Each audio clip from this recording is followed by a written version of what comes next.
Hey everybody, this video is a just because.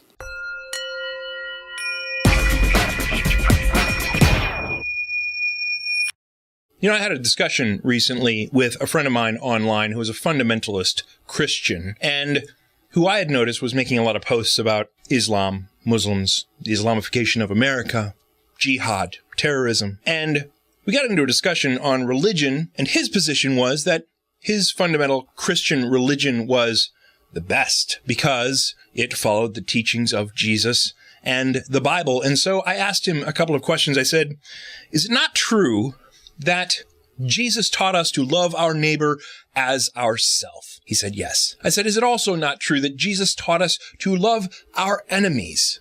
And regardless of what they do to us, turn the other cheek, offer the cloak as well, go the extra mile. Yes. So how then are your positions on us and them, whoever the them is at the moment, how is that the teachings of Jesus? Because my thought on the teachings of Jesus is that he did tell us to love unconditionally. And so if you're telling me that you love people conditionally, in that if you meet this condition, this condition, this condition, this condition, but if you want to cut my throat, not so much. That is a conditional love. That is not true love. That is not God's love. That is not the love that Jesus taught us to share with one another. So it seems to me that your posts are of a hateful nature. They're of a judgmental nature, in contradiction to Matthew 7:1. They are of fearful nature. And how could you possibly love something or someone unconditionally that you fear? Because the fact is that if you can't stand up and hug the person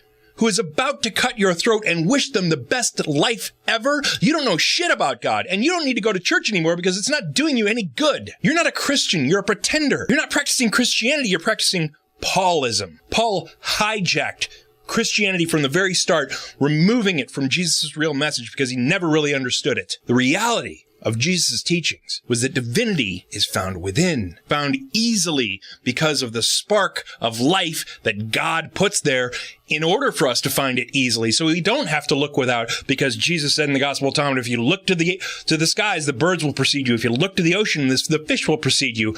Heaven is all around you. You just can't see it. Jesus taught, even to the Pharisees, Luke 17:20, Pharisees who would never be expected to believe in God or accept Jesus' message, the Father's kingdom is within you, is what he told people who are not Christians, who are not believers, and who would never be expected to be. If you look within, like Jesus taught us to do, for the divinity and the truth of your existence, you'd get to understand unconditional love. You get to understand love for your neighbor as thyself, because you don't see a separation between the two. You get to see love for your enemy, turning the other cheek, and going the extra mile. You get to share that love. It is awesome. And I would suggest to you that if you're going to a church that is preaching us and them and separation and hatred disguised in holy robes, stop going, because it's leading you in the wrong direction. Stop looking without and start looking within.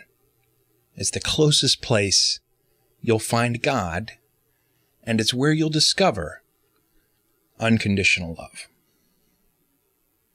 Peace.